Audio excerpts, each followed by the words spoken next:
What's going on out there, fight fans? It's the homie. Main man, made man is in the building.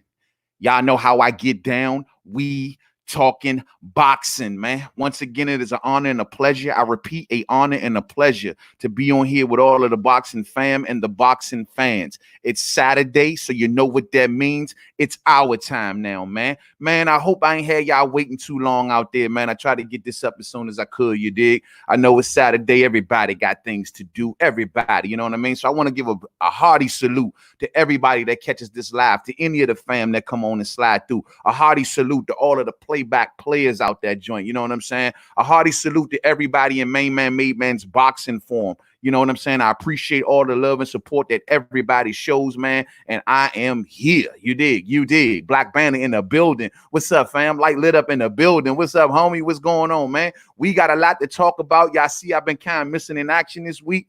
Kind of had to lay low this week, man. Real tight schedule I had to run this week, but it's all love. I was not going to let Saturday go by without getting up on here with the fam. You know what I'm talking about? I got my brother, Monty Brown TV, in the building. Trap House in the building. What's up, fam? Hey, Dundada in the building. Fam is definitely showing up today, man, for sure. Hey, everybody that hear the sound of my voice, go check out the homie Monty Brown TV's interview that he did with Tomas Delorme. Official, you know what I'm saying? My man Monty out here putting that work in. You hear me, fam? Check the whole interview, homie, and it was fire, fam. It was fire. Everybody to go check that joint out, man, if you ain't checked it out already, man. But as always, I'll be right in front of y'all in a minute. We got a lot of good topics to talk about. So without any further ado, I say let's get this thing cracking. You know what I'm saying? So check this out. First off, on the itinerary, fight fans, let's get right to it, man. Now, I'm sure y'all have already heard this out there. You know, they saying that Big George Foreman, all-time great, wants to get out here and help out Bomb Squad for the trilogy fight. They say George Foreman is out here saying that he can teach Wilder a thing or two. Now, I heard Nestor from the Boxing Voice, salute to the Boxing Voice, say that, man, he shot Deontay Wilder a text saying that George Foreman is trying to help him. Deontay Wilder hit him back saying, yeah, he's going to reach out to George Foreman. You know what I'm saying? So this got all of us wondering, what the hell is it that George Foreman can bring to Bomb Squad to make his game better, to make his game rise up? You know what I'm saying? What is it that George Foreman can bring to the game? And I was sitting back and I'm wondering to myself, I'm like, yo, George Foreman was a tall, I ain't gonna say he was a mummy, but he was stiff. You know what I mean? His footwork wasn't his footwork wasn't the best thing in the world. You know what I'm saying? He was strong. He had the power. You know what I mean? That's something that I don't think Deontay Wilder really needs no help in. So what is it that George Foreman is going to bring to the game that helps out Bomb Squad? In my opinion, listening to the words of George Foreman, he's saying that he basically can bring strength to Deontay Wilder's legs. He's saying that with his regimen, all he needs about 2 to 4 weeks, and to get Deontay Wilder, he'll never basically be on shaky legs again. That's what George Foreman feel like. For anyone who's wondering what George Foreman feel like he can bring to help Wilder, it's to make his legs stronger. Now, what's the difference between that and a strength and conditioning coach? I'm just saying, because I can't find many bad statements that George Foreman said about Bomb Squad. He said some iffy things, you know what I'm saying, leading to certain fights. But at the end of the day, you know what I mean? I don't know if George Foreman is attaching himself to this for some clout type thing, you know what I mean? Knowing how big the situation is. And we know Mayweather, we hear him coming out of the works, man, please, ain't nobody paying Mayweather no attention. The second the door answered, hey, it's Floyd. I closed the door in his face. Fuck out of here, bro. You and your fuckboyism. So ain't nobody think about no damn Floyd. You know what I'm saying? But as for George Foreman, I mean, is it worth it? Is it worth it? He can't teach Deontay Wilder how to come back and rise, you know, from adversity to put yourself back on your feet. But is it worth putting George Foreman in this situation to help Deontay Wilder build up his legs? Is it worth it? You know what I'm saying? Riddle me that, fight fans. Riddle me that. You know what I'm saying? Yeah, man. Let's see, man. Dundada says, man, no one a better mentor for Bomb Squad till this day. Overcame a KO all day. He can definitely help him out from that point of view all day. The Black Banner says George is a reverend. You best believe some spiritual enlightenment. I didn't think about that. I forgot about that. You know what? Deontay Wilder is like a son of a preacher man, right? Shit, man. I didn't even think about the fact that, yo, this dude might be like a reverend and they might share some sort of chemistry. They may be in training camps doing sermons. You know what I'm saying? George walking around with the good book while Deontay Wilder hitting the heavy bag. You know what I mean? Oh no, there may be some chemistry there. Muhammad Ali in the building. What's up, fam? Yes, Champ Foreman and Wilder will bring going to church praying for a miracle. Man, they're gonna be having gospel music all running all through the camp. Hey, I don't know. It might be some chemistry there, fam. I just don't 100% know. But me personally, I just don't think that. I think what George Foreman is looking to bring to Deontay Wilder can be brought by a strength and conditioning coach. You get the right one. You know what I mean? If that is the case, you can add like a John David Jackson to the mix. I mean, that's a dude who builds up fighters from power, so he builds them up from their legs up. I just don't know. I just don't know if we should be trusting George Foreman. I like him, all-time great. Don't get it twisted. Great fighter. Brings a lot of great experience, knowledge of the game, all that. You know what I mean? Knows how to come back from defeats, everything. But at the end of the day, I don't know, man. I just don't know with George, bro, because George like that spotlight, man. He come out with that little smile. He always doing this shit. Yes, but you know what I mean? We're gonna start seeing grill commercials all over the fight. You know what I mean? I don't know. JD says Foreman is going to grill some steaks for them flamingo legs. Go ahead, bro. That's what he want to do, though. That's all he want to do is build up Bomb Squad legs. And I just don't know if, like I said before, fight fans, I just don't know. And we asked this question in the past. Do we suggest a fighter or a trainer should be added to Deontay Wilder's camp? I suggest, now that I'm thinking more and more about it, should be a fighter.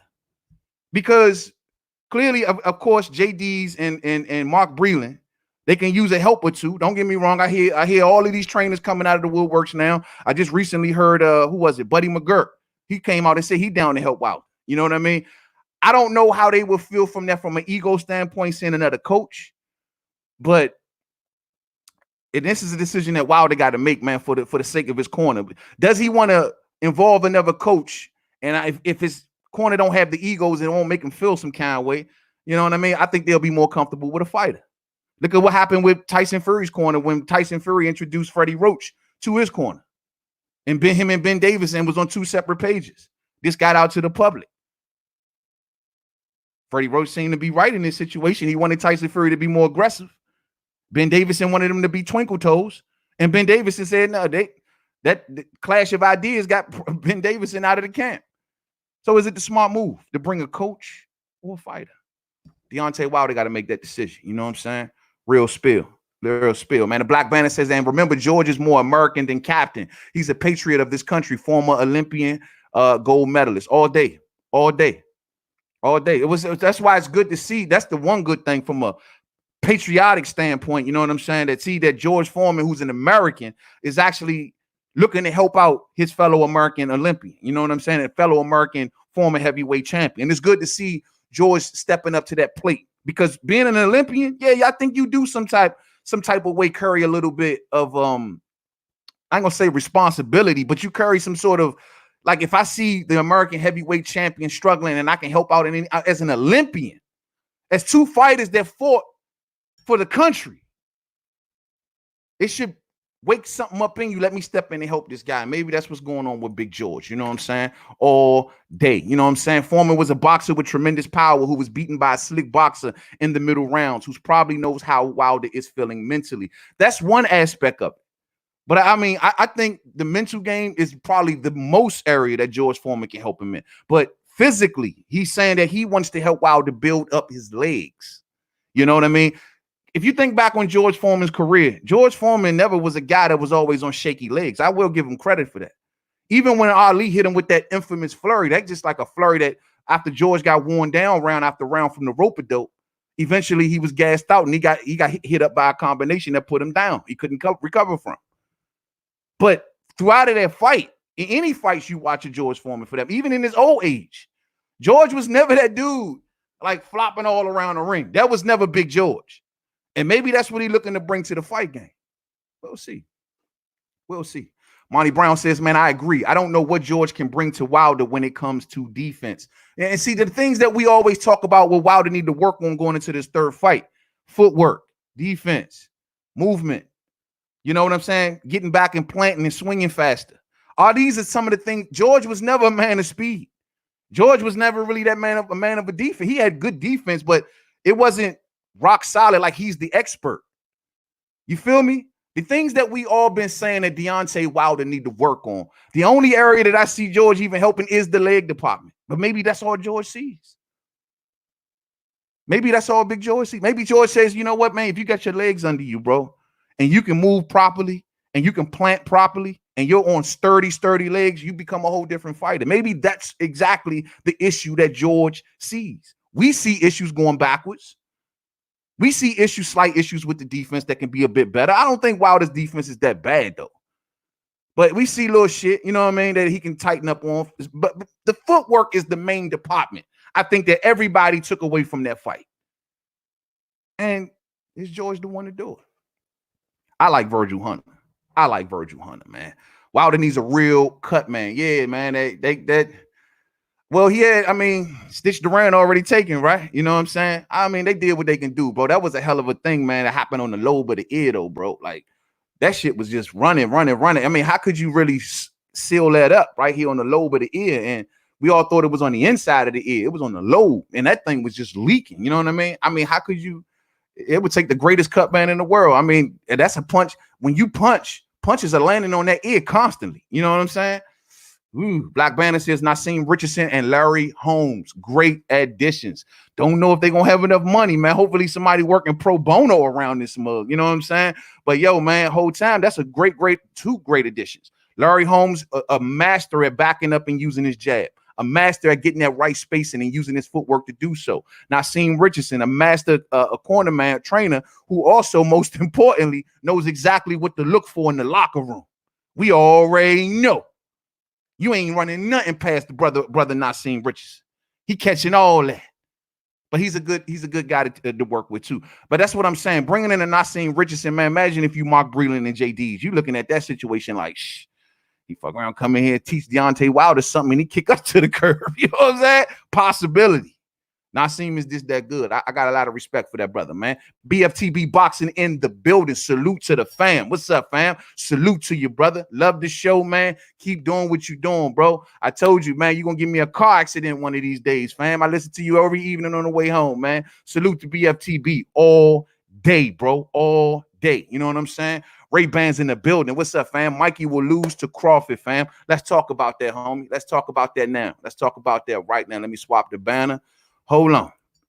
Let's talk about this. We're going to move on from the Wilder Foreman thing, man. So that's my thoughts on that for right now. But let's talk about this, man. I'm glad you brought this up because this needs some conversation. All right. Mikey Garcia calls out Bud Crawford. Now, we've been talking about this one right here, fight fans. I've been telling y'all, what the hell is the holdup? Mikey Garcia running on over there to Matchroom, running on over there to DAZN. Well, guess what? Eddie Hearn, Bob Arum, y'all do business. What's good? You know what I'm saying? What's good? Shit, here we go. Two big names right here. No polish shit, no politics. It can go down. Mikey Garcia versus Bud Crawford. I got a quote here. According to Mikey Garcia, and I quote, if Terence Crawford is available, we definitely like to get in the ring with him. I think the bigger fights are there. Everybody would love to see me and Manny. That's the fight that I would love to entertain. But I am available and I am here to fight anybody. I ain't going to run from anybody. I ain't going to just fight opponents. I want to fight the champions. And Crawford is one of the champions. End quote. Whoa, bold words. Bold words from Mikey Garcia. I'm proud of you, Mikey. About damn time. You talking like you got some sense. Proud of you, cousin. You know what I'm saying? So what's up with this, fight fans? Now, we've been running around here for months. Nobody wants to fight Bud. Nobody's calling out Bud. I told y'all I thought the Sean Porter thing was fugazi at best. You know what I'm saying? No one wants to call Bud. Thurman don't want it. Spence don't want it. Sean don't want it. They all worried about each other right now. The 140 crew, stand down at 140 for right now. What is Bug going to do? We got Mikey Garcia saying he's ready to do it. The question is this. We all know what it comes down to when the rubber meets the road. The money. The money. Mikey Garcia, Bob Arum is well on record in recent interviews. Mikey Garcia wants too much money. He wants to price himself out. $7 million Mikey Garcia got paid for Jesse Vargas. And they know that if they was to make a Mikey versus Crawford, oh, you're going to have to see Mikey. It just comes with it. But see, this is what I keep saying, fight fans. And sometimes it gets to a point where, though I got nothing but love for Turnbull Crawford. And I think that Turnbull Crawford, all he got to do, given that he has the sweetest deal in the world, why jeopardize a sweet deal for what? It works for him. He's not a talker. He's not a seller. He has a guarantee high enough that he'll make a lot of money every fight. It works for him. Not to mention Bo Mack has a deal on the side. It works for him. So, of course, it's hard to ask Terrence Crawford to just walk away from his situation. But Bob Arum needs to understand that in order for you to get someone to face Crawford, given the situation that he's in, everyone is going to try to take him to the cleanest. It's just, it is what it is. I told y'all, Crawford is in a position of vulnerability. Business, there is no, oh, man, we should do the morally right thing. No, we got his ass in a corner. He got nobody to fight. So if you want to fight my guy, I need top dollar. It's the name of the game. There's going to come a point where Bob Arum's going to have to make a decision of who am I going to pay.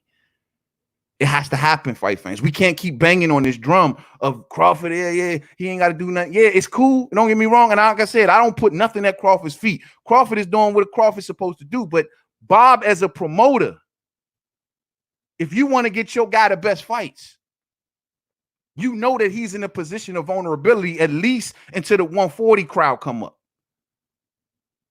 Then you can't just keep stalling us with bum fights, I guess. He's going to stall us with bum fights until they come up. But Mikey going to want top dollar. It's a shame. Let me see what y'all talking about. It's a shame. It's a shame. I got the Real Marlo TV in the building. Everybody that hear the sound of my voice, go check my brother out, man. Real Marlo TV all day. I know you've been saying it was coming. You called it. Yeah, all day. All day, fam. All day. Monty Brown say, Marlo, you know I had to make it happen. Oh, y'all going back and forth. All right, cool. I got John Lejeune in the building. Foreman used the X or cross guard. That type of defense is not good for Wilder's athleticism. Not at all. That cross guard is not going to work for Deontay Wilder by far. I need my man Wilder vision to be clear. He can't be blocking his vision up like that, man. Man. Not at all. Not at all. Dundada says, man, what about the BS gloves, man? Nah, I'm not. Y'all already talked about that in the last one, fam. And I'm trying not to get too much into it, but I need more. And that's just the end of it. I need more. You know what I mean? Hey, Marlo, I saw your video on this, bro. And I see you starting to come around on it. You know what I'm saying? I still need more, fam. I still need more, man. It's just, I need answers from the commission. I need answers from Wilder's corner. Why didn't you catch this? You know what I'm saying? I see the new stuff that's coming out about the split. I need more, man. I just need more. I need the commissions. I need to hear what Tyson's corners. I need to hear what everybody that was in the room during that time has to say. I need more. Still shots.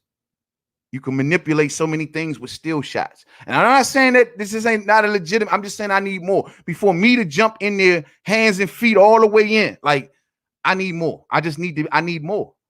And I'm not saying nothing is beyond nobody. I just need more. And when I feel like I get to that point of like, you know what? I've seen enough. Then maybe the tune changes. But as of right now, I just need a little more. You know what I'm saying? I need a little more. Light Lit Up says, so Mikey has a death wish at 147 now that Crawford got dropped by Mean Machine. I guess he didn't see the rest of the fight where Mean Machine was walked down and KO'd all day. Man, Mikey, look, man. After watching that Vargas fight, bro, man, Bug will give Mikey that business. That's how I feel. I feel Bug give Mikey that business. Now, of course, Mikey is smart.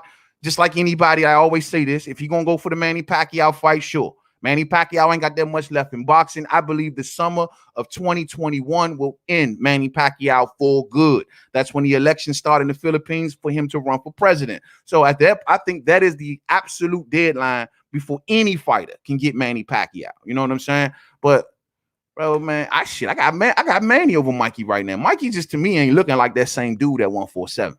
Just not, man. And I got Manny over Mikey. I got Manny over Mikey. I got Terrence over Mikey. Of course, I got Earl over Mikey.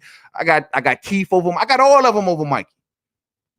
I see Mikey as trying to be the money man, but nah, I got them all over Mikey. You know what I'm saying? Man, I got Earl Spence, hashtag Earl Spence Jr. next week. Don't miss out, champ. I will be in the building. Do y'all see that? Do y'all see that up in this joint? Monty out this thing looking like the plug, champ. You did. Monty Brown TV will have Earl Spence Jr. live in full effect. You will be a fool to miss that. You will be a fool to miss that. Monty, has been a long time coming. I am nothing but happy for you, bro. Scoring this interview, man. This is what it all made up. This what it's all come down to right here, bro. I know that's your man. I know that's your dude right there, bro. So if you score that interview right there, bro, hats off to your champ. Expect me up in that thing loud and proud all day. You know what I'm saying? Real spill, man. We already read that one. So the real Marlo says, man, this is a good option for Bud. Good reward, less risk, plus a common opponent with Earl Spence Jr. I agree 100%. And this is why Bob really needs to think about this. Yeah, Mikey may not be the draw that Bob, like I always know, Bob is always counting the numbers. He's not a draw. I can't make no money off him. You know what I mean? But dog, we just, you got to dig deep, bro. You did it for Lomachenko. You found ways to make Lomachenko slide through and get certain fights, put him on certain networks if it had to come down to that. You know, he did all of that. You got to do something for Bud, bro. I got it. You got him a sweet deal, but you got to do something for him. You got to pay for somebody, man. And it got to be somebody outside of Earl Spence. It can't just be Earl Spence I'm willing to pay for. We can't get stuck on one person. Like I told y'all, the real history is between Danny and Terrence. Danny and Terrence technically should be the number one option, not Earl and Terrence. Earl and Terrence just get that spotlight because they considered the best at the class. But it should be Danny and Terrence. But Bob got to realize, bro, even with the bad blood with Mikey, that shit is business and it's in the past. You need to get Bud in a proper opponent, and this dude is right there. Well, if Bob don't want to pay for it, why can't Bob send Terrence to DAZN? Why do you just can't? Was it an exclusive thing with ESPN with Terrence? Like, he sent Lomachenko to DAZN when he didn't want to pay for Lomachenko's fight. So why you can't send Terrence to DAZN to face Crawford and let Eddie pay for it? We've done this. They've done this in the past. They swap fighters all the time, fight fans. Something got to give. But, something got to give. But this is an opponent, and I hear Mikey's call out right here, and I wouldn't speak on it if I didn't find it legitimate. I wouldn't. This is not like Sean Porter. I really feel like if you throw the proper number in front of Mikey, that you can get him to that fight. It may take a lot. You may even take an L. But what is the bigger picture? What is this is seen as an investment, if you will. You know what I'm saying? Yeah, but it gets Mikey's scalp on Crawford's wall. And that scalp going forward makes for much better negotiations. Bring some spotlight to Terrence Crawford. Now, I'm not like Derrick James. Y'all heard what Derrick James been running around saying, oh, you see the numbers? And he's talking like a fucking promoter. And I wish he just stopped talking like that. You know what I mean? This diva talk. Because I told y'all before, I can bring up 20 sound bites right now of everyone. Or Derrick James, Earl Spence, or anyone saying the same complaints that Terrence Crawford is saying today when they wouldn't let him in. And now all of a sudden you on top and now you don't want to let them in. That's boxing, though. That's boxing. That's boxing. That's boxing. You know what I'm saying? Monty Brown say Bob Arum shut the Mikey fight down. Yeah, he pissed off, man, because he like Mikey, man, want too much money and blah, he ain't a draw, bro. Man, Bob, that's the shit that's, like I say, fam, that's getting old, bro. That shit getting old. And, bro, you're going to have to pay. There is no other way. There is no other way. It's just like the Canelo situation. It's the same thing. Like, Billy Joe Saunders asking for more money. He's holding out. He held out all that time for $8 million, by the way. What the hell was that about? Thought you was going to at least get 10, 12, 13. Daniel Jacobs got 13. Billy Joe Saunders literally held out for $8 million. But anyway, you know what I'm saying? They know that Canelo's market value. They know what he's worth. They know how much he gets for his fight. It's the same way with Bud. This news of Bud's deal, his guarantee is out there. They know, oh, he gets guarantee and pay-per-view back-end money. Okay, this is how much I'm going to want. That means there's a lot of money in this pack. He has no one else to fight. What is he going to do? Fight Luis Collazo? Fight Jotacito Lopez? That moves the needle not one freaking inch? Oh, yeah, you continue to do that then, bud. But while we over here making all this noise, you continue to fight the Jotacito Lopez's of the world. Bob has to do something. You can't leave your fighter in this position like this where everyone is just looking at him as what, you know, we can do this because we can do this. And ain't nothing stopping us to say that we can't do this. The only other thing that Bob can do to even this playing field is to bring up Josh Taylor, is to bring up Jose Ramirez, bring up Regis Prograis, get Maurice Hooker in the mix. Over there, that ain't gonna happen because they're all under Bowman. But Regis Prograis, if Regis Prograis beats Maurice Hooker, Regis Prograis versus Terrence Crawford sounds good. I'm just saying. That's the only time that the playing field gonna get even. But until then, Bob, unless you just plan on playing the waiting game, you're gonna have to pay somebody, bro. Maybe Mikey should be that guy, maybe. Or Danny. For sure. You know what I'm saying? For sure. All right, I got to move on, Fight Fan. But we already see how we going. I'm going to take some more comments on this. Then we're going to go to the next subject, man. Thumbs up is your pull up, man. If you didn't hit the thumbs up, I don't even know what to tell you, man. Thumbs up is your pull up for the fam, man. Come on. It's Saturday. We cooling out. You know what I'm saying? If you got some brews, if you got something to blaze, do it. You hear me, though? We chilling, man. You done worked all week. What you asking yourself? What you doubting yourself for? Relax. You know what I'm saying? All day. You know what I mean? The Black Banner say hit that like button. Yeah, man. Yeah, man. Gaines PP says Mikey Garcia just wants another big payday. Yeah, that could be the case. I don't deny that. But no matter who Mikey fight, he gonna demand a big payday. That's just Mikey's MO. They've put Mikey in, they've allowed Mikey to operate the way he has in boxing. So now he's put himself in a position where he can demand for big money. I mean, $7 million for a Jesse Vargas fight, for real? So of course he wants the Manny Pacquiao fight. And if not, he'll look around and see, well, who else can I rob? Who else can I take to the cleaners? That's Mikey. Or who else can I profit with? That's Mikey. Can't say I'm mad at it. I can't say I'm mad at it. You know what I'm saying? But it's just, as a boxing fan, I want to see the best fight the best. You know what I'm saying? Real spill. So we're going to get moving on to the next one, man. Next light subject right here, man. I want to talk about this real quick. Anthony Yarde versus Lyndon Arthur for the WBO mandatory. Now, why is this a big deal, man? Because remember about 2-3 episodes of We Talking Boxing, we brought up Anthony Yarde, and when Anthony Yarde was said to be fighting in a fly-by-night fight at that time, it was getting no promotion. No one talked about it. They said it was in the basement of some bar, something like that, man. It was like 10, 15 people there. You know what I'm saying? So I don't even think they had a referee for that fight. There was no referee. There was no judges. It was just like one light up in the joint. Like no one showed up. No one knew about it. So Anthony Yarde fought that guy, and we were all speculating like, what the hell was that about? Until news came out that stated that Anthony Yarde fought that guy because he had to get back into the win column in order to fight or compete for the WBO title. Now, he cannot compete for the WBO title coming off of a loss, and we know he was coming off the loss to Sergey Kovalev. You know what I'm saying? So that pretty much started Anthony Yarde. He took that bum fight. The guy only had like 4 wins, 49 something losses, and now he's going into this fight with Lyndon Arthur to become the WBO mandatory. Now, the crazy thing that's messed up, and this takes me back to the Zurdo Ramirez situation. We know Zurdo Ramirez recently left Top Rank. Zurdo Ramirez, former 168-pound WBO champion, comes up to 175, does not get an opportunity to fight for the WBO like all of the other WBO champions do. Instead, he got thrown into a 4-man tournament, and he was told to win that tournament, and the winner of that tournament becomes the champion. Not to mention, his first fight would have been with Eliander Alvarez. Eliander Alvarez is a damn good fighter, and there was only 350,000 in that pot. So Zurdo is looking at it like, dude, I've already fought somebody at 175. On top of that, you wanted me to get into a tournament where you've given me jack shit at 168. You want me to get into a tournament at 175 for 350,000 to face Elian Alvarez? That's a tough task. That's a tough task. They didn't throw him in there with one of the other two Russian dudes. They threw him in there with Elian Alvarez for 350,000.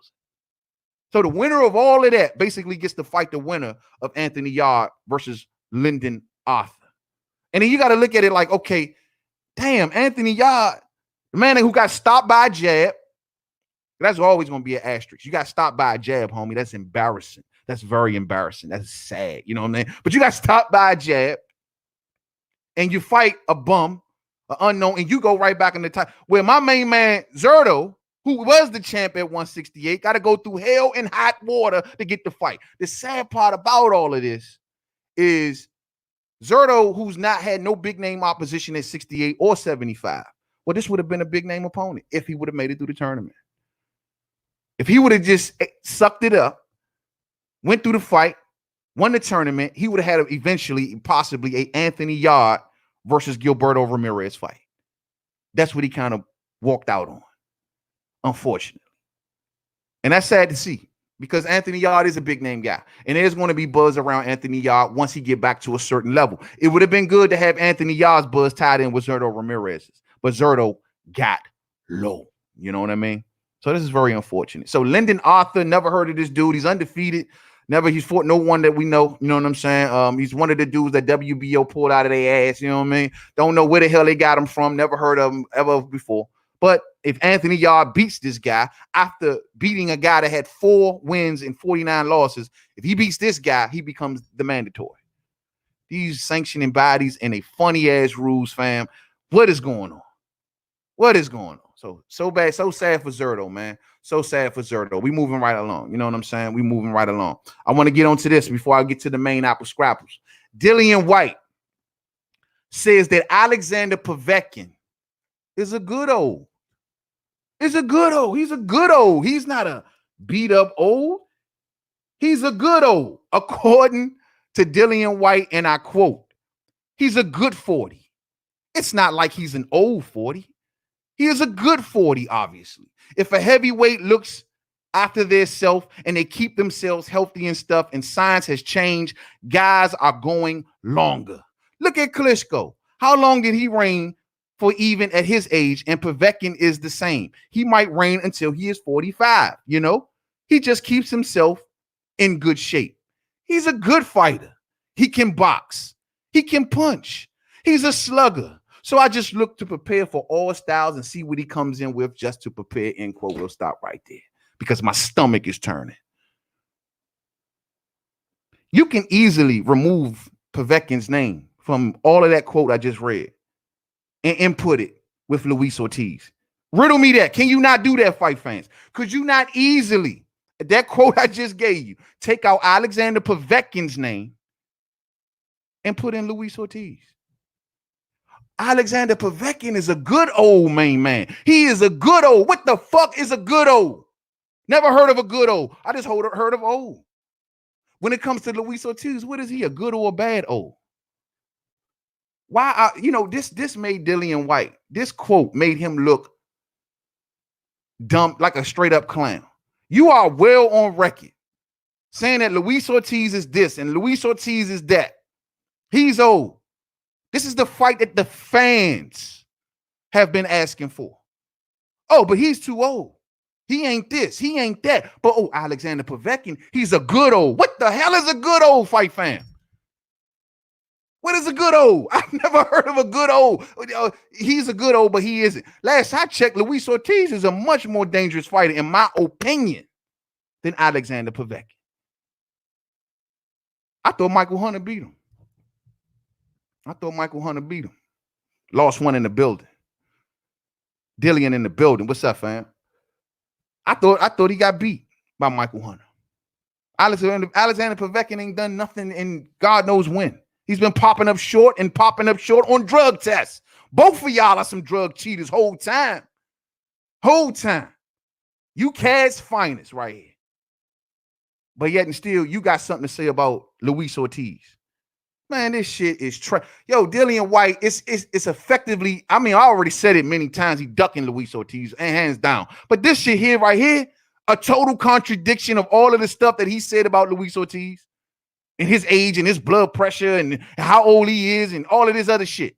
But they go right around and they'll well out Alexander Povetkin with no problems. Dillian White running around, oh, well, Andy Ruiz didn't want to fight. I tried to give it to Andy Ruiz. He didn't want to fight. But you don't want to fight Luis Ortiz. You think that putting Alexander Povetkin, because clearly Dillian White wants to remain a pay-per-view attraction in the UK.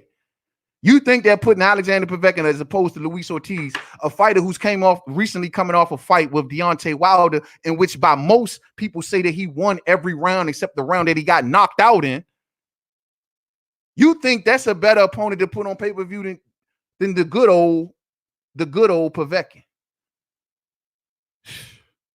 Sad, fam. Holler at me, fans. What y'all talking about? Who y'all talking about? Dillian says, who would you rather Dillian fight? Y'all just said it. Crystal clear. Luis Ortiz.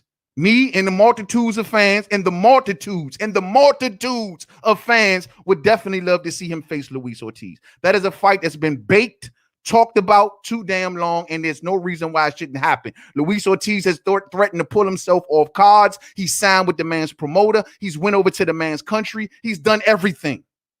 This is the fight that we want, fam. See, Dillian tries to act like it doesn't exist. Even when his fake brother / from another mother, is he the brother? Is he not the brother? You know what I'm saying? Came over here. They didn't even so much as mention Luis Ortiz. They didn't even so much as say the syllable. They didn't say a word with an L or an O in it. They didn't so much as even mention Luis Ortiz. That's the fight. They try to ignore it, act like it doesn't exist. To the UK, I say to you all, don't get it twisted, to my UK brethren. Us over here in America, we want to see Luis Ortiz versus Dillian White. And I know y'all want to see it too. You know what I'm saying? So stop playing. The good old. What the fuck is the good old? You know what I'm saying? The good old. Povetkin is slowing down, but he can still take your jaw for sure. Tough fight for anyone, in my opinion, still. He's a heavy puncher. That I do not take that away from him. He's a heavy puncher, but he is slowed down dramatically. He's not the guy that I believe he used to be. I just don't believe. I think he's a 5-round fighter at best now. You know what I'm saying? I mean, I ain't not it. Look, man, I'm not saying that if it's the worst fighter in the world. It's saying that there are other preferences, and some of the reasons that Dillian White told us that he did not want to face Luis Ortiz, and the number one thing that he brought up was his age. He's old, and no one wants to see him. And Luis Ortiz pulled out of a fight, and Luis Ortiz didn't want it. I offered him this. I offered him that. Those were all lies. The fact of the matter is, this is where the fans are, and you ain't gonna get away from this. Cuz face Luis Ortiz. That's all we've been asking. You know what I'm saying? That's all we've been asking. I need to see Wilder decapitate White before I die, so I can die happy all day. You know what I'm saying? Hey, bro, I like to see that shit on GP too. I don't give a damn if Dillian White loses his next 10 fights. You know what I'm saying? I still want Wilder to get in there and put, man, that Alabama slammer on his ass. You know what I mean? All day, fam. All day. I feel you right there, man. I feel you. You know what I'm talking about, fam? I feel him right there, fam. I feel him, man. But Ortiz is just as good. You know, and this is where the fans are, most important. And sometimes what Dillian need to understand, and a lot of these fighters need to understand, y'all like to go off on your own script. If you want to really make these big fights and make money and all that, do what the fans is asking you to do. This is the fight that we want to see. Luis Ortiz. Oh, but main man, let's make the rubber meet the road. But main man. I don't know if Luis Ortiz can sell in the UK. You know, Dillian White fights on Sky Sports pay-per-view. He's a pay-per-view star now, and Luis Ortiz's name is not probably up to pay-per-view level up here in the UK. Miss me with that. Because it's a big fight. We all gonna make sure it's a big fight. We gonna talk about it. Man, come on. Lowland Prophet says they all ducked Ortiz. That's why the resume talk is BS. Dillian protectors are disgusting, man. It is. You really ain't got a leg to stand on with that argument. There's too much evidence out here. that showed that Luis Ortiz wanted this fight, and it showed that Dillian Whyte did not want this fight. Too much evidence.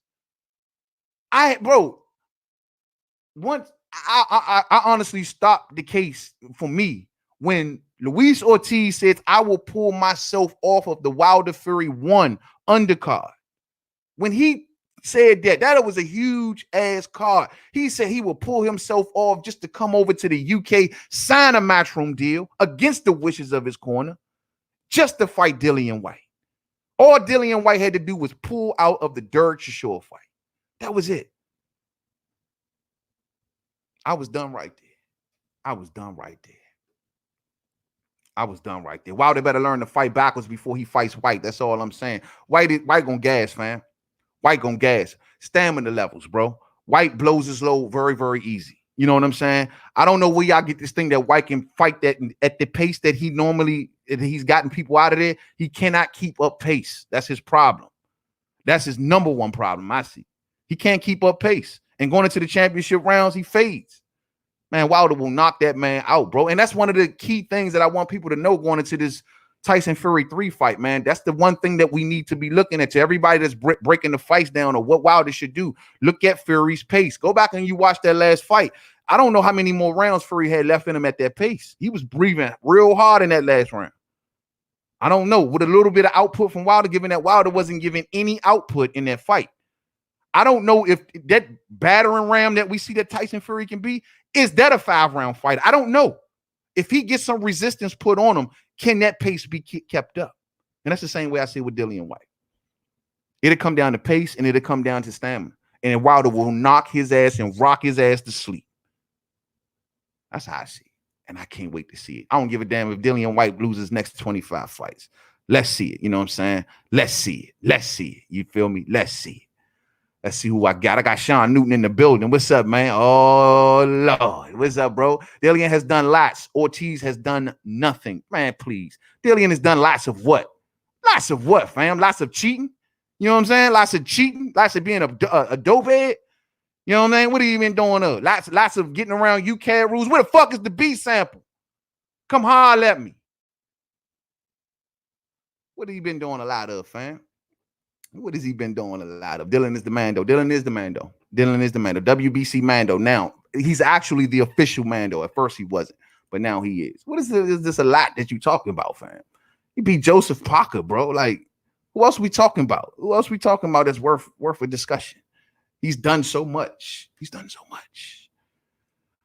But he ain't done what the people asked him to do. Light Lit Up says, why do people still listen to Whyte? Dude is a clown all day. Straight clown. Man, he ain't show up to Wilder Fury 3. I don't know if he could, if he could. Maybe it was something with the law firm, but he sent his half brother, some sort of brother. Is he a family brother from another mother? Who the fuck is he, dude, over here? But he didn't come over here himself. Man, that's funny. That's funny. We're moving right along, fam.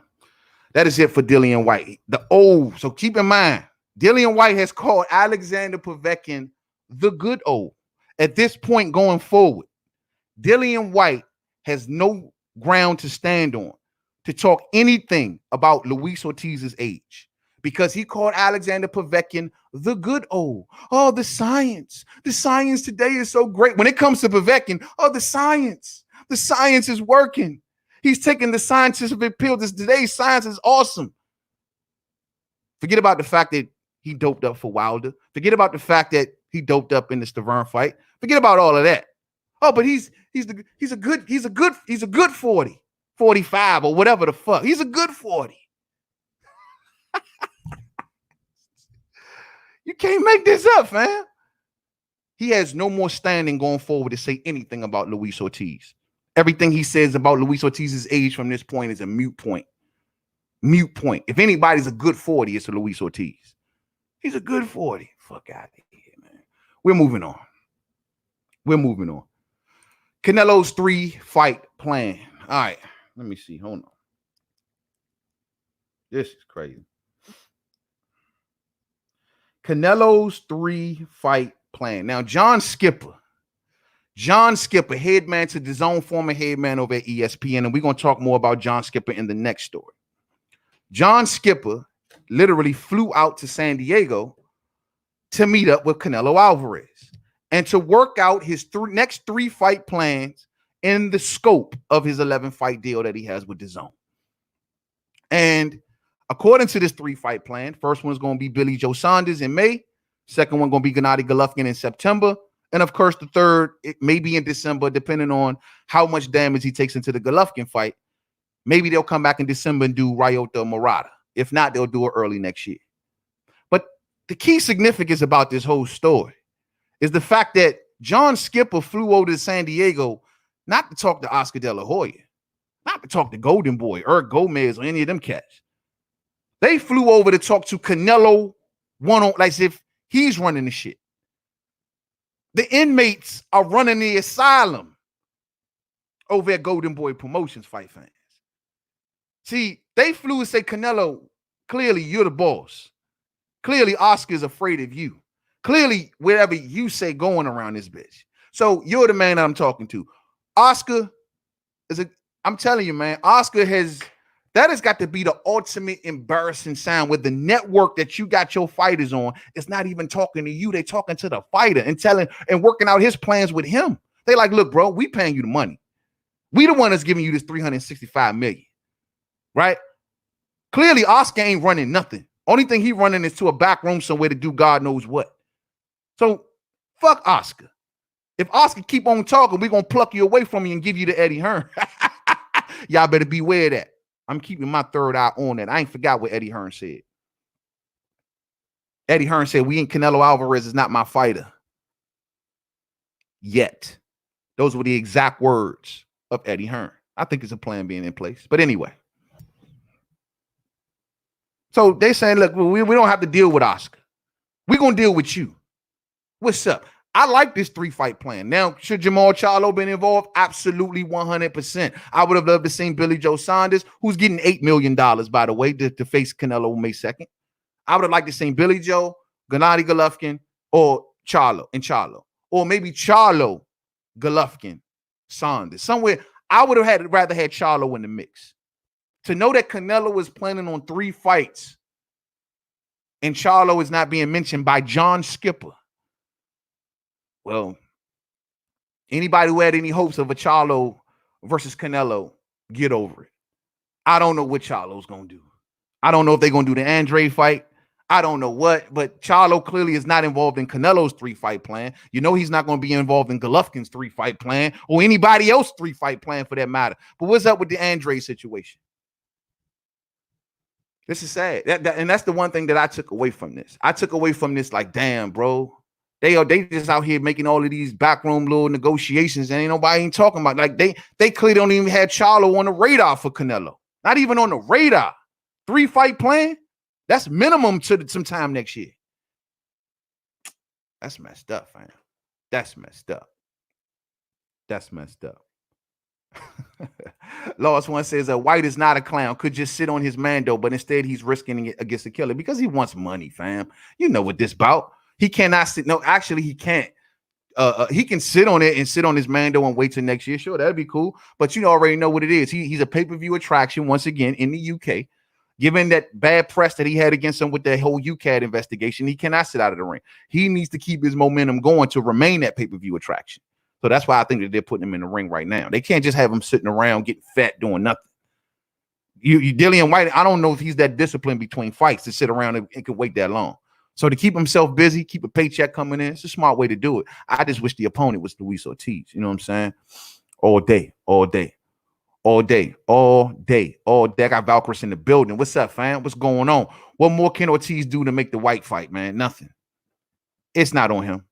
There's nothing more he can do, bro. There ain't nothing more he can do. Nothing more he can do at all. You know what I'm saying? Nothing more he can do at all. But as for this Canelo 3-fight plan, like I say, fam, no Charlo. No Charlo, man. No Charlo. No Charlo. Let me see. Y'all coming in heavy. Hold on. Dillian says that the mandatory system is a disgrace, and you guys know it. White should have had his shot, period. No, Dillian. No. You know boxing is a dirty business. You know boxing has a lot of loopholes. Dillian White knew the situation that he was in. The problem doesn't lie with Wilder, though, in that situation. That problem would have lied with the WBC by them having a cozy relationship with Don King. And Don King having his fighter become the Mando over Dillian White. You know what I'm saying? But however, Dillian White ran around and lied to the country and his country and every other country for that matter, saying how he should have been the Mando, and he knew what went down after that.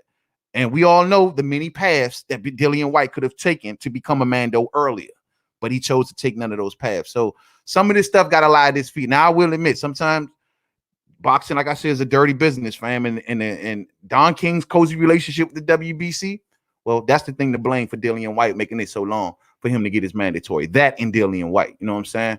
Man, Canelo better fight Andre this year, man, bruh. John Skipper letting it be known. John Skipper is the law when it comes to DAZN. John Skipper is DAZN. You know what I'm saying? And if he says that this is going to be the 3-fight plan, and if he says that, yo, screw Oscar, I'm coming to deal with Canelo, we know exactly what Charlo stand. You know what I'm saying? But what age is Ortiz really? 45? I don't know, fam. 40-something. It's a 40. You know what I mean? So is Alexander Povetkin. It's a good old. You know what I mean? That's all I know. He's a good old Genghis Khan. He's a good old. I don't know if he's really 45, bro. He could be 55. I don't know. Luis Ortiz's age has always been like, you know, question marks. If Luis Ortiz was a character on Mike Tyson Punch Out, he would be like King Hippo. If you remember Mike Tyson Punch Out and you've seen King Hippo, all his information had like question marks on him because no one knew where he was from, no one knew his name, where he was, what his age was. None of that's Luis Ortiz. It don't matter. He's in his 40s. I don't know, 40, 10. I don't know. You know what I'm saying? Glove Up or Shut Up says, man, I don't like to buy into any conspiracy without educated proof, but happen to notice something that I haven't heard anyone point out on the Fury glove issue. Would you care to hear it? Absolutely. Shoot it to me, glove up or shut up. I'm dying to hear it. Let me know, because I'm the type of guy that needs more. I told people at the top of the program, I need more. I just need a little too bit. I need more. And anybody that's willing to add new enlightenment to the situation, I'm dying with that. You know what I'm saying?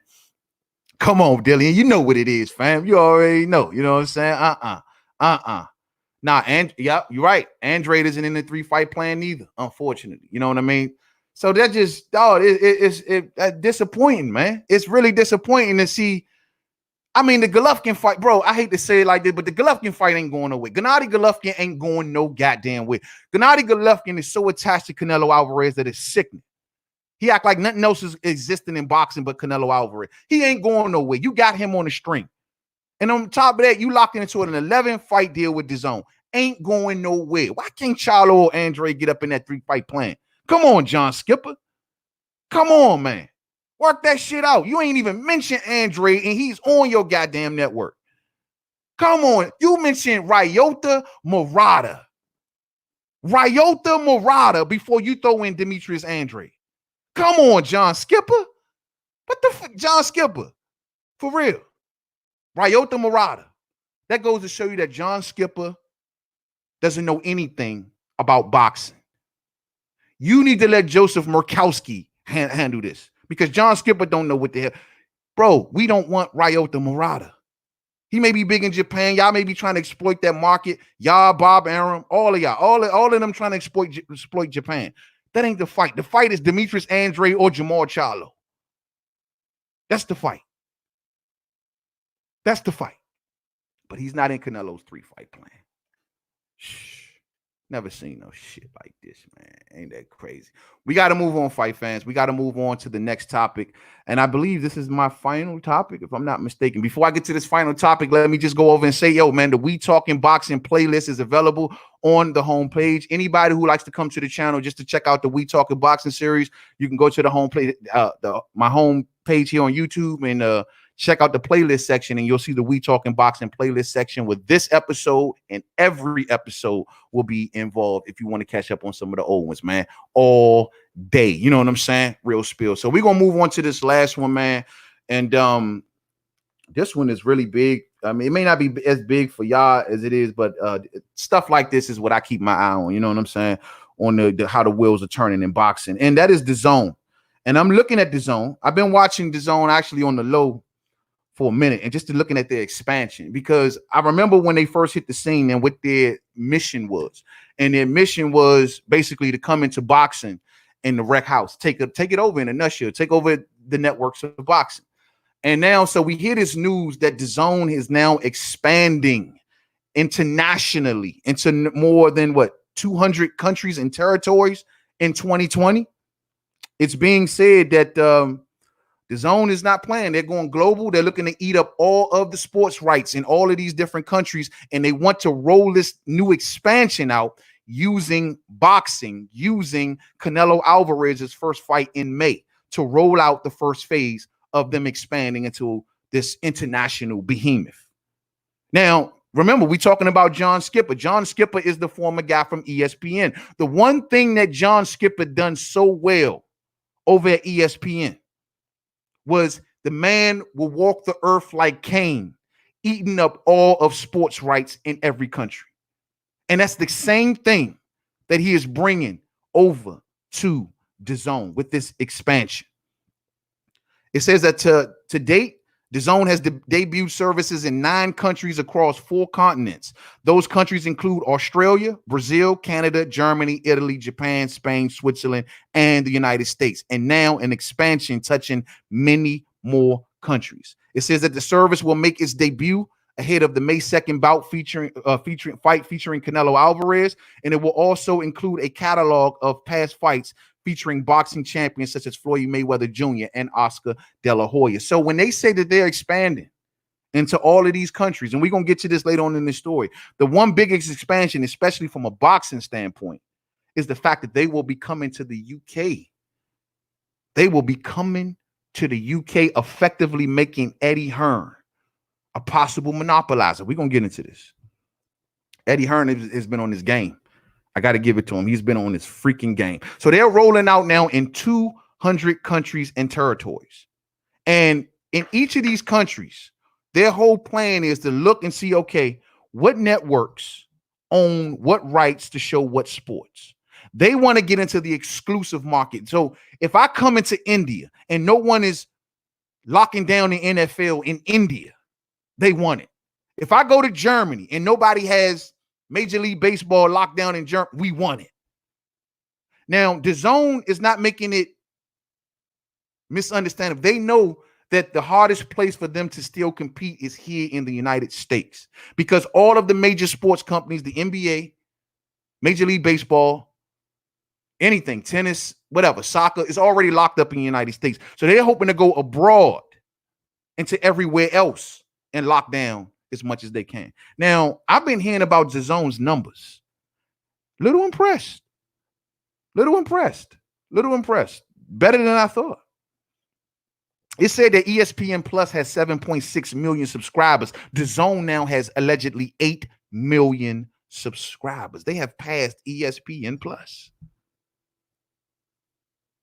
When we look at DAZN and we say, oh, well, they paid Canelo Alvarez $365 million. That ain't shit compared to the money that they spend on a yearly basis.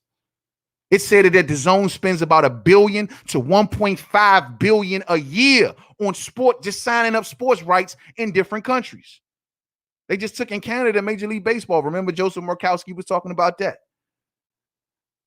They spent to $1 billion to $1.5 billion on sports rights alone.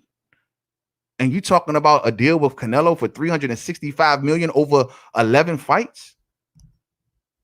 That ain't nothing. According to Joseph Murkowski, one of the lead suits with DAZN, and I quote, "This is just the beginning. In phase 1, we will stage major boxing events around the world to attract fans to our service and then add more sports as these opportunities arise." So they want to lead it off with boxing. And we're about to really get into more to that. According to John Skipper, and I quote, "Beginning this spring, most of the world will have access to DAZN and its unmatched schedule of boxing events. Our roster of championship fighters represents some of the world's most popular athletes, and we'll be working with them to stage spectacular international events for years to come." Wow. So DAZN is spreading their wings. Now, here's where it gets a little, and now, pricing by market will be announced in the coming weeks. So the pricing will be changing based on the markets that they're going to be expanding into. So though we paying what, $20, $25 over here, something like that, if you on the monthly, it may infiltrate your country and you only paying $9.99 at least at the beginning. But just like us in the UK or anywhere else for that matter, prices always go up. You know what I mean? So y'all may start off paying an introductory fee, but it's going to go up. We already know how that goes. It says that the DAZN expanded international business will compete with some of the biggest players in media. Sky Sports owns the UK rights to stream English Premier soccer games. Discovery has the European rights to stream the Olympic Games. Disney has the right to stream sports in India, including cricket. And Amazon has the rights to stream English Premier League games in Germany and in the UK. So they're looking to go into all of these markets and lock up as many sports as they can, with boxing leading the charge. Wow. It says that the DAZN will cost between $10 and $20 a month in most of its markets, and it generated about $300 million in revenue in the fourth quarter. Now, that may sound like a lot of money. That is a pretty impressive revenue draw, but think about it. If you're spending $1 billion to $1.5 billion a year in sports rights, and you're making $300 million in the fourth quarter, don't know what they did in the first 3 quarters, but you still got some ground to make up. Not to mention all the money that they're paying their people, their athletes, and stuff like that. Oh, they're giving these network deals too. They're bleeding a lot of money. $1 billion a year to $1.5 billion a year just to sign up sports rights. See, DAZN is using boxing to spearhead this, but they feel like once we get in using boxing and we expand with all of these other sports, we'll attract more people and we'll raise the price. That's just the whole deal. Now, this is where things get a little funny for me. Now, the UK. We all know Sky Sports has the exclusive rights to show Eddie Hearn's Matchroom Boxing UK stable in the UK, meaning DAZN can't show those guys. When it comes to Anthony Joshua in the UK, DAZN can't show him because he's on a fight-by-fight basis with DAZN, yet he has an exclusive deal with Sky Sports. Now, Eddie Hearn, and everyone knows, the Matchroom UK and Sky Sports deal dies in 2021. But what DAZN can do, they have the exclusive rights to show Eddie Hearn's US Matchroom. Fighters like Demetrius Andrade and Canelo, Billy Joe Saunders, or any, you know what I'm saying? Anyone that signed to Matchroom USA. What is it? I think Maurice Hooker's in there. I'm not sure. It's a couple. Y'all know what I'm talking about. All the American fighters that Eddie Hearn basically signed up for Matchroom USA. I was wondering why he created Matchroom USA. Well, he can show his Matchroom USA fighters on DAZN in the UK. He shows his UK Matchroom fighters on Sky Sports. Eventually, that deal dies in 2021. So then it's going to come down to, where does Eddie Hearn go? Does Eddie Hearn stick around with Sky Sports and keep his Matchroom Boxing UK stable over there with Sky Sports and Adam Smith or what's his name, Adam Booth or whatever their name is? Or does he bring them over to DAZN as well and push Sky Sports out the way? And think about this, fight fans. Eddie Hearn and his father have a very good, darts? They control the darts game. So picking up Eddie Hearn exclusively in the UK for DAZN not only brings all of those fighters, but it brings control of the dart industry, right? That's how DAZN is thinking. Can Sky Sports compete? Can Sky Sports compete?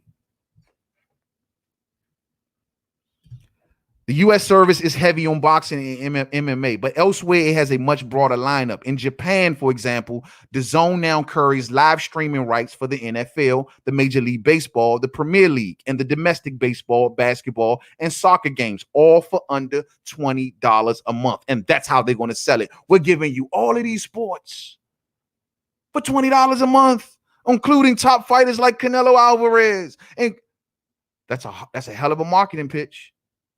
And it's going to be real hard for a lot of these other networks to compete with that.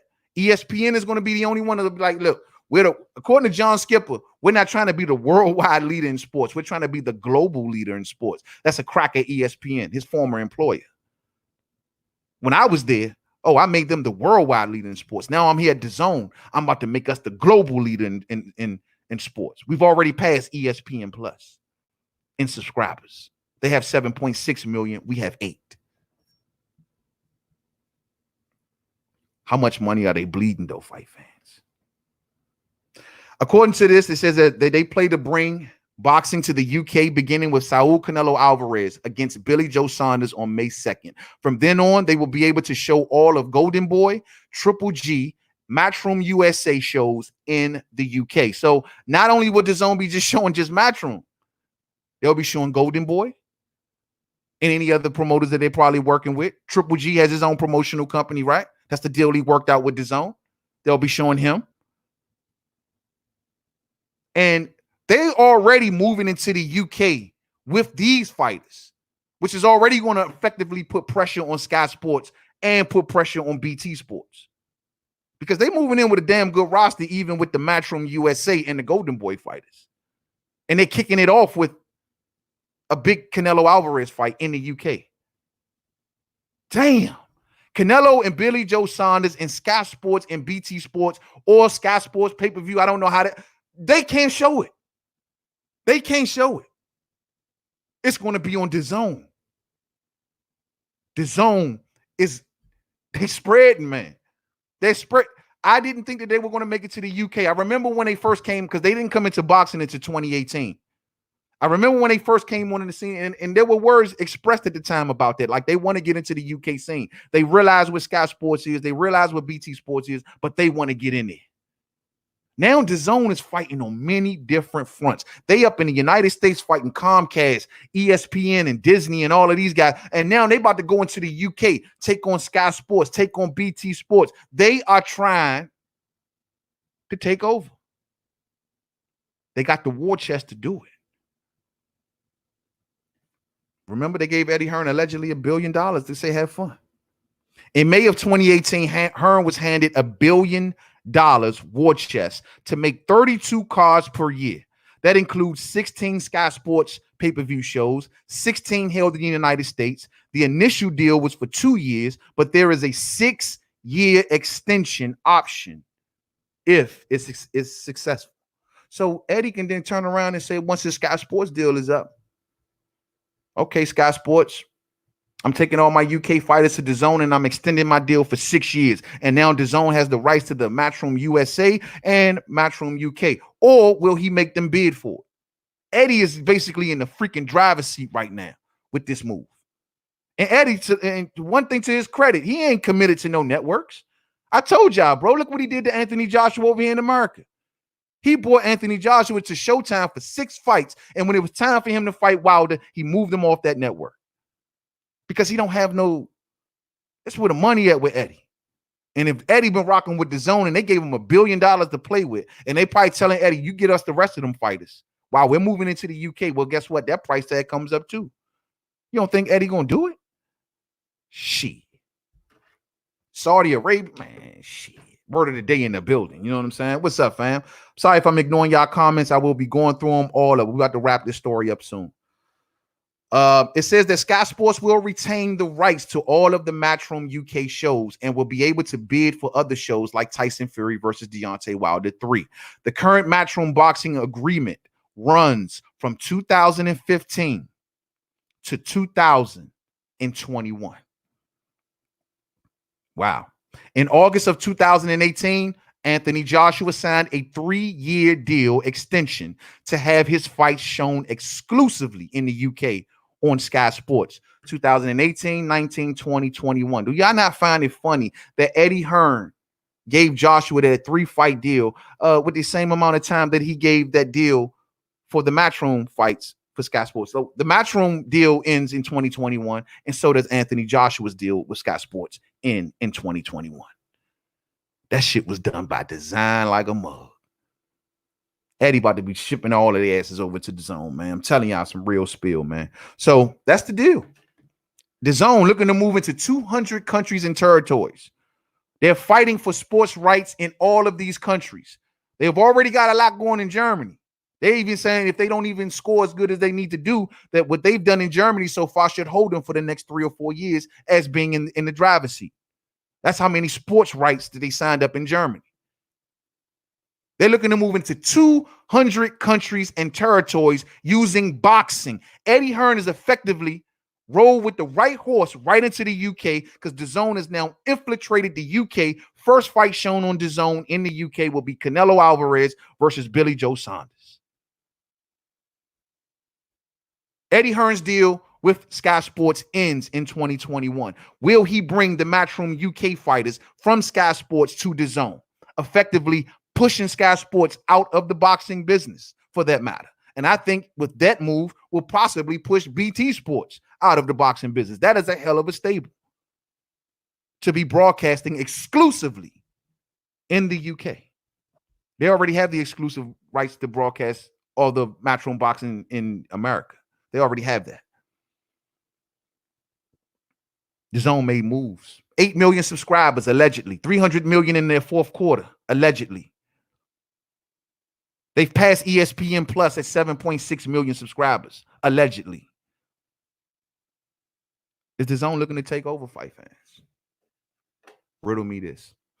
All right, into that. Let's get see what y'all talking about, man. Let's see. All right. Alec Cartier says, man, I got that DAZN shit, man. Yeah, I had to do it too, fam. I had to do it too, man. Mainly because I love the sport of boxing. And it took me a minute. It took me a while, but eventually I came around. You know what I mean? Hopefully coming to Taiwan. Probably so, bro. Probably so. I wouldn't be surprised. 200 countries and territories. Man, that's a lot of ground to cover. Wouldn't be surprised if they did. They trying to leave no stone unturned. Like Lit Up says, great idea. Hey, they making moves. Man, they got the war chest to do it. They owned by a billionaire, fight fans. What's his name? Blotnick? They're owned by a billionaire. They got the war chest to do it. And I keep telling everybody, and I've been knowing this from the jump, their primary competitor that they see is ESPN. They are trying to minimize. They didn't pluck off John Skipper for nothing. You know what I'm saying? They got to get ESPN out the way because ESPN got so many rights locked down that it's hard to get around them. They can't fully get into America the way they want to get here because all of these networks got all of the big boys got ate up. They even tried to bid for the Sunday ticket package. Remember, I think it was I know here in the DMV we got DirecTV. They used to have the Sunday ticket package. DAZN was trying to get that. That shit went up for bid. DAZN didn't get it, but they tried to get it. They can't beat the big boys here in America. So they saying, fine, we can't beat the big boys in America, but we'll go to the rest of the earth and try to beat everybody else out everywhere else. And they got the war chest to do it. Damn. What does this do for boxing? I mean, in one way or another, it can actually be kind of good because, I mean, the UK fighters, the Matchroom UK fighters, I think they will already still fight the Matchroom USA fighters, but I mean, maybe it just breaks down one political divide. It just breaks down the Sky Sports political divide or BT. Anything that breaks down division in boxing is always good. It's whether you root for the network or not, whether you like DAZN or not, whether you like Eddie Hearn or not. Anything that breaks down division in boxing is always a good thing. So even when some of y'all Spence fans come up around and be like, "Hey, man, Bud got to roll and go on over to the PBC, Brian." I mean, I know your intentions is just to take down a division in boxing, to take down a wall, a blockage in boxing. I don't think that's the right answer, but I know what your intentions are. And a lot of us just want to see these divisions broken down. And if putting as many fighters under one umbrella, if that's the answer, then that's the answer. You know what I'm saying? It ain't like DAZN ain't paying these fools top dollar. You know what I'm saying? All day, man. All day. Valkyrie says, man, I like Andre because he reps Rhode Island. Who reps Rhode Island? I don't know one person from Rhode Island, bro. I'll be honest with you, man. I never met a person from Rhode Island, and I think about it. You know, all of my years of walking this earth, I've never met a person in Rhode Island. I've even went to the state that's like right next door to Rhode Island, and still no one from Rhode Island was there. Do people from Rhode Island leave Rhode Island? I think Demetrius Andrade is like the first one. You know what I'm saying? I've never met a person from Rhode Island. What the hell is that about? You know what I'm saying? Real spill, man. India doesn't want the NFL. Yeah, well, you know what? If they do, if they don't, DAZN gonna try to lock that shit down anyway. You know what I mean? Maybe a lot. And DAZN, all they doing is more so taking advantage of the little guy. You know what I'm saying? They taking advantage. They know, oh, we can't compete with the big boys, so we're gonna go bully the little guys and try to take what they got, or take the countries where the little guys are competing at. You know what I mean? But they ain't fucking with the Comcasts and the Disneys of the world. Like, nah, they ain't got to that level yet. You know what I mean? But it's still a good expansion. I think it's a smart thing to do. You know, try to get into many countries and lock down as many sports as you can. You know what I'm saying? So it is what it is, man. It is what it is, man. Glove Up with Shut Up says, man, it's the Ali Akin international rule. Yes, it is. That covers all of boxing. That's not just a country type thing. The Muhammad Ali Act covers everything in boxing. You know what I'm saying? From what I understand of it. No, it's not like, oh, it only applies in America, but it doesn't apply, say, in the UK. Nah, The DAZN tapping the gullible UK pockets. One more bill. Yeah. Oh, and trust and believe. If the DAZN going to come, if they have an option, and I don't, and take in mind, fight fans, Eddie Hearn may just take the UK matchroom fighters and say, you know what, Sky Sports, y'all have been good to us. You've been good to AJ. You paid us a lot of money. We're going back in business. I find it hard to believe with the DAZN throwing billies around. You know what I mean? But you know, they're going to raise the price. If the DAZN get a hold of that UK matchroom stable, they raising the price, bro. Price is good as raised. Price is good as raised. You know what I mean? What did Sky Sports do to y'all over there, UK? Rose it to 25 pounds? I believe last time I checked, they rose it to 25 pounds. Don't think the DAZN ain't going to do the same thing. You'll be fooling yourself if you do. You know what I mean? Real spill, man. Do you guys think that Billy Joe has a chance against Canelo? Nah. I ain't going to say a chance. I take that back. Yeah, he has a chance. I don't think he wins the fight, but I think he does has a chance. I mean, Billy Joe, to me, does take me as one of those dudes sometimes that has to rise to the occasion, meaning sometimes he does have to be inspired by his opponents. I do find it funny, and you could say it's the PEDs. I don't know. It could have been the ooze that he shoved up his nose. I just don't know. But when I go back to that Akavov fight, like, how did you struggle with a dude like that? Then you get in there with David Lemieux and you spank David Lemieux. You know what I'm saying? It's like, to me, sometimes I do think that Billy Joe is one of those fighters that has to get up for the fight. Like, the opponent has to make him get up for the fight. And maybe a Canelo fight, he comes in on his A game. You know what I mean? We'll see. Too damn Doug Cheese. Let me be honest with you, man. Genghis Khan, I would have preferred the Callum Smith fight. I wanted the Callum Smith fight, to be honest. I would have liked to see Canelo go in there and deal with that anomaly of length and height. And not to mention, Callum Smith was possibly seen as the real champ of the division. I mean, he was unified, you know what I mean? So I got respect for Callum Smith, and I would have rather seen Callum Smith versus Canelo. That would have been my preference. You know what I mean? That'd have been my prep. Of course, Charlo being number one. I hope the UK promoted to themselves like they tried to for the States. Exactly. Yeah, exactly. Let's see how much of y'all jump on this DAZN bandwagon. Because y'all was over there, oh yeah, they're doing this. They're giving you snooker and darts and golf and stuff that we don't care about. Fights that we don't care about. So let's see y'all had that same energy and sign up with the quickness. You know what I'm saying? Yeah, man. Y'all better catch your wise 9 pounds before that bitch go up to 18 pounds on you. You know what I'm saying? Yes, sir. Yes, sir. Devin Haney says Valkyries. Yep. Devin Haney. Devin Haney now. Devin Haney's with Matchroom USA. Yep.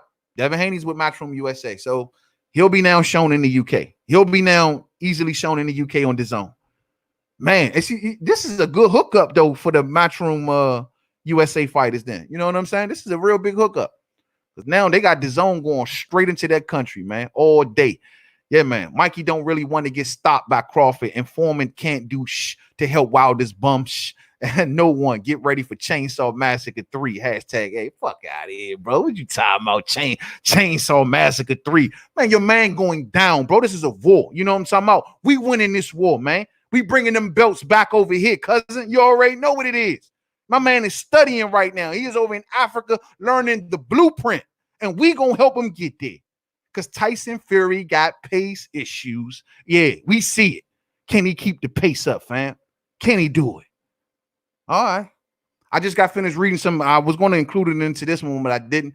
I just got finished reading Javon Sugar Hill when he was talking about. He says for the third fight, expect a different Fury. He said it's expected different Fury.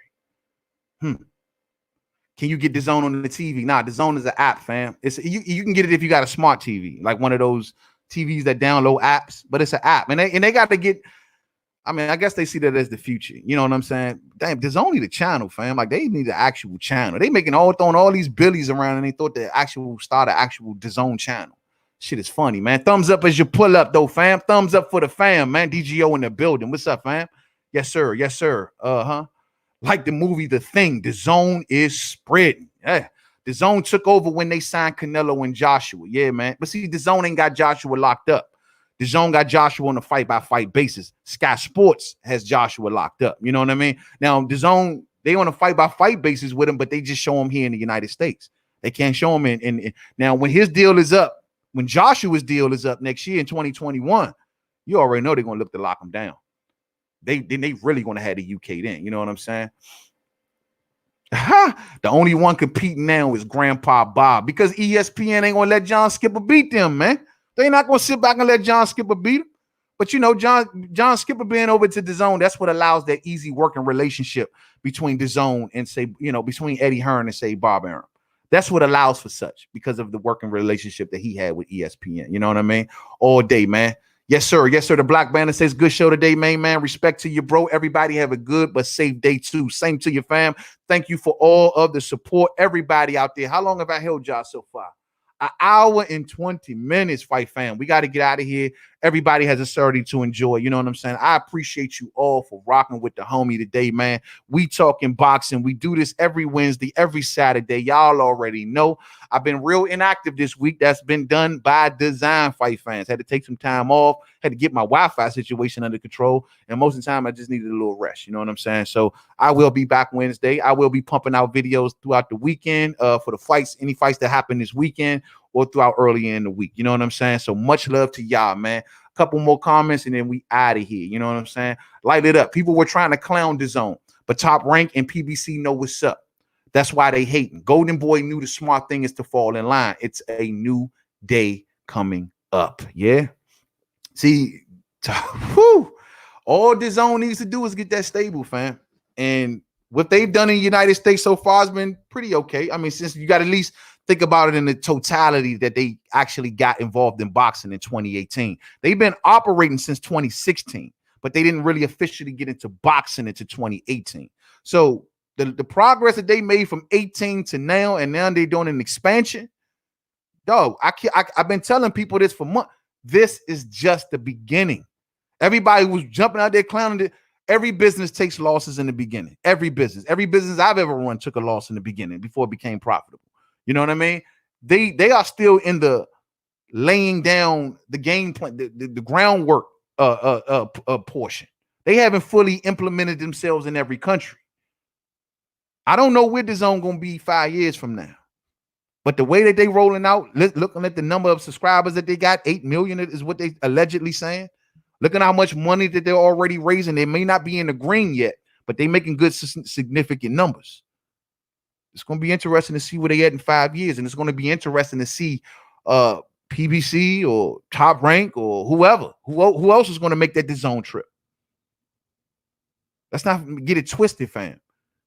These brands, these promoters, they're not, the network game is much different. They go to the highest bidder.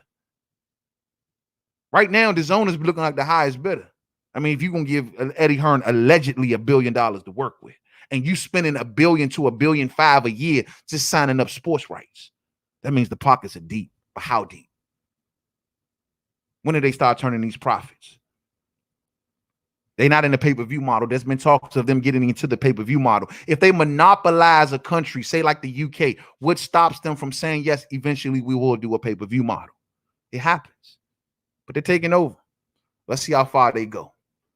Genghis Khan says, damn, Eddie is making moves all day. Then Dada say, get these suits out of boxing all day. Couldn't have said it no better, fam. And we out of here on that note. Much love to y'all. Thumbs up on the way out if you did not hit it on the way in. Cool show today, man. You know what I'm saying? Pull these topics out, man. Very good show, man. And had a lot of fun today, man. We be back. You know what I'm saying? Either sometime this evening, maybe sometime tomorrow, depending on how the fight game progresses, and we'll see how it go, man. Y'all enjoy the rest of y'all day out there. Stay stressed and sucker free. You know what I'm saying? That is an order. You know what I mean? Watch out for the devil. He omnipresent. He everywhere at the same time, and he's coming for you to mess up your day, to mess up your life, to mess up everything. Hit his ass with one of them Alabama slammer coming across top over the top right hands and get him the fuck about your life. Much love to you all. And don't forget, check out the brother, Monty Brown TV, man. He got Earl Spence Jr. coming on the show sometime this week. Keep your eyes to the prize for that, man. Much love to you all. And until the next one, peace out.